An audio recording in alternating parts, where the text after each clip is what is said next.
हाल ही में एक बहुत बड़े निवेशक ने कहा कि आज की तारीख में दुनिया का सबसे अच्छा इन्वेस्टमेंट है चांदी। और अगर पिछले कुछ महीनों के आंकड़े देखें ना, तो ऐसा लगता है कि मार्केट भी उनकी इस बात से पूरी तरह सहमत है। तो चलिए इसी दावे की तह तक चलते हैं और समझते हैं कि ये सब हो क्या रहा है। तो आखिर चांदी में ऐसा क्या खास हो रहा है? जरा इस स्लाइड पर नजर डालिए। सिर्फ 3 महीनों के अंदर कीमत 36 से बढ़कर 67 पर पहुंच गई। मतलब एक ही तिमाही में लगभग 80 से 90% का रिटर्न। जाहिर है ये कोई छोटी मोटी तेजी तो बिल्कुल नहीं है। तो जाहिर है मन में 3 बड़े सवाल उठते हैं। पहला तो ये कि उछाल आया क्यों। दूसरा, क्या इसके पीछे कोई मजबूत वजह है या ये सब सिर्फ हवा हवाई है। और सबसे जरूरी सवाल, क्या ये तेजी आगे भी बनी रहेगी। देखिए, इन सवालों का जवाब ढूंढने के लिए हमें किसी भी बाजार के सबसे बेसिक नियम को समझना होगा, सप्लाई और डिमांड का खेल। और इसे समझने के लिए हम इस्तेमाल करेंगे फर्स्ट प्रिंसिपल्स का तरीका। अब फर्स्ट प्रिंसिपल्स का सीधा सा मतलब है कि हम सिर्फ कीमत को ऊपर नीचे होते नहीं देखेंगे, नहीं, हम इसकी बिल्कुल जड़ तक जाएंगे और उन असली वजहों को समझेंगे जो इसे चला रही हैं। और चांदी के मामले में ये सारा सच छिपा है सप्लाई और डिमांड के आंकड़ों में। तो चलिए सबसे पहले डिमांड की बात करते हैं। पूरी दुनिया को हर साल लगभग 1200 मिलियन औंस चांदी की जरूरत पड़ती है। अब ये नंबर सुनने में बहुत बड़ा लगता है ना? तो अंदाजे के लिए ऐसे समझिए कि ये वजन में करीब 7500 हाथियों के बराबर है। अच्छा, ये तो हुई डिमांड। अब आते हैं सप्लाई पर। दुनिया भर में कुल सप्लाई कितनी है? सिर्फ 1000 मिलियन औंस। बस यहीं पर सारी गड़बड़ साफ साफ नजर आ जाती है। मतलब जितनी चांदी की जरूरत है उतनी तो बनी नहीं रही। और सुनिए, ये कोई आज की बात नहीं है। पिछले 2-3 सालों से लगातार ऐसा हो रहा है कि डिमांड सप्लाई से ज्यादा है। और इसका नतीजा क्या है? नतीजा ये है कि बाजार में चांदी की एक लगातार कमी बनी हुई है। और यही कमी है जो कीमतों को ऊपर की तरफ धकेल रही है। लेकिन सवाल ये उठता है कि इतनी जबरदस्त डिमांड आ कहां से रही है? भाई, ज्यादातर लोगों के लिए तो चांदी का मतलब गहने या घर के बर्तन होता है। पर असली कहानी कुछ और ही है। इस चार्ट को जरा ध्यान से देखिए। चांदी का लगभग 50% हिस्सा, मतलब आधे का आधा, सीधे इंडस्ट्री में इस्तेमाल होता है। और वो जो चांदी के बर्तनों की हम बात कर रहे थे, वो तो इस चार्ट में बस एक पतली सी लाल पट्टी है।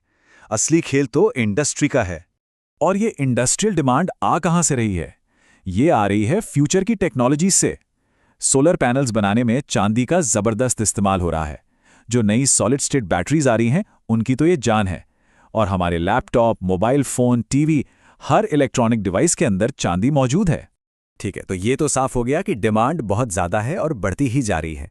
तो अगला सवाल दिमाग में यही आता है कि भाई, हम और चांदी खोद के निकाल क्यों नहीं लेते? खदानें ज़्यादा काम क्यों नहीं करती? मतलब सप्लाई बढ़ाना इतना मुश्किल क्यों है?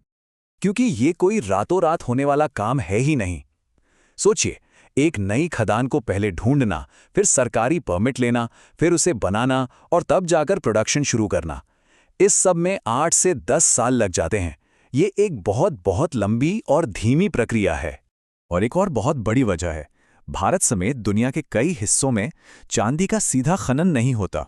ये असल में जिंक और लेड जैसी दूसरी धातुओं की माइनिंग के दौरान एक बाई प्रोडक्ट के तौर पे निकलती है। अब इसका सीधा मतलब क्या हुआ? इसका मतलब ये कि चांदी की सप्लाई इस बात पर निर्भर नहीं करती कि चांदी की कीमत क्या चल रही है, बल्कि इस बात पर कि जिंक और लेड की डिमांड कितनी है। तो ठीक है, हमने क्यों वाला हिस्सा तो समझ लिया। अब आते हैं इस सवाल पर कि तो अब क्या करें? मतलब अगर कोई इस सप्लाई डिमांड की कहानी को देखकर इसमें निवेश करना चाहे तो उसके पास क्या-क्या तरीके हैं? यहाँ एक बहुत ही दिलचस्प कॉन्सेप्ट सामने आता है। चलिए एक उदाहरण से समझते हैं। मान लीजिए एक माइनिंग कंपनी है जो 100 रुपए खर्च करके चांदी निकालती है और उसे 110 रुपए में बेचती है, तो उसका मुनाफा कितना हुआ? 10 रुपए। ठीक है, अब मान लीजिए चांदी की कीमत बढ़कर 200 रुपए हो जाती है, लेकिन उसको निकालने की लागत तो अब भी 100 रुपए ही रहेगी। लेकिन मुनाफा, वो 10 रुपए से सीधा बढ़कर 100 रुपए हो जाएगा। ये हुआ मुनाफे में सीधे सीधे 10 गुना का उछाल। और इसी को कहते हैं प्रॉफिट मल्टीप्लायर इफेक्ट। कहने का मतलब यह है कि कमोडिटी की कीमत में अगर थोड़ी सी भी बढ़ोतरी हो तो उसको निकालने वाली कंपनी की प्रॉफिटेबिलिटी में कई गुना बड़ा जंप आ सकता है। और यही बड़ा जंप उसके स्टॉक की कीमत को भी ऊपर ले जा सकता है। भारत में इसका सबसे अच्छा उदाहरण है हिंदुस्तान जिंक। अब देखिए, उनकी कुल बिक्री का सिर्फ 18% हिस्सा ही चांदी से आता है, लेकिन मजे की बात यह है कि उनके कुल मुनाफे का 41% हिस्सा चांदी से आता है, और अनुमान तो यह है कि यह बढ़कर 50 से 60% तक भी जा सकता है। अच्छा, अगर सीधे माइनिंग स्टॉक में निवेश नहीं करना तो क्या करें? तो एक और रास्ता है सिल्वर ईटीएफ्स का। ये ऐसे फंड्स होते हैं जो शेयर बाजार में खरीदे और बेचे जाते हैं, और इनकी कीमत सीधे चांदी की कीमत से जुड़ी होती है। और इनका एक बड़ा फायदा यह है कि इन पर फिजिकल चांदी वाला 3% जीएसटी भी नहीं लगता। और हाँ, जो पारंपरिक तरीका है यानी चांदी के सिक्के या बार खरीदना, वो तो एक ऑप्शन है ही। लेकिन ठहरिए, अभी बात खत्म नहीं हुई। इस कहानी का एक दूसरा पहलू भी है। देखिए, हर बड़े मौके के साथ बड़े रिस्क भी जुड़े होते हैं, और उन्हें समझना बहुत बहुत जरूरी है। पहली बात तो ये याद रखनी होगी कि चांदी एक बहुत वॉलेटाइल कमोडिटी है। मतलब कीमतें बहुत तेजी से ऊपर नीचे होती हैं। अगर चांदी की कीमत गिरी तो हिंदुस्तान जिंक जैसे स्टॉल भी तेजी से नीचे आएंगे। और एक और ज़रूरी बात, कुछ माइनिंग कंपनियां क्या करती हैं, वो अपनी चांदी पहले से तय कीमत पर बेच देती हैं, तो उन्हें बढ़ी हुई कीमतों का कोई फायदा नहीं मिलता। जबकि दूसरी कंपनियां मार्केट की मौजूदा कीमत पर बेचती हैं, जो ज़्यादा फायदेमंद तो हो सकता है, पर उसमें रिस्क भी ज़्यादा होता है। तो हम घूम फिर कर वापस उसी सवाल पर आ गए जहां से हमने ये पूरी बात शुरू की थी। क्या चांदी वाकई आज दुनिया का सबसे अच्छा इन्वेस्टमेंट है?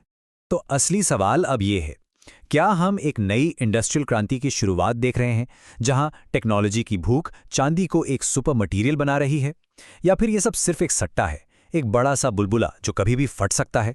खैर, इसका जवाब तो शायद आने वाला वक्त ही देगा।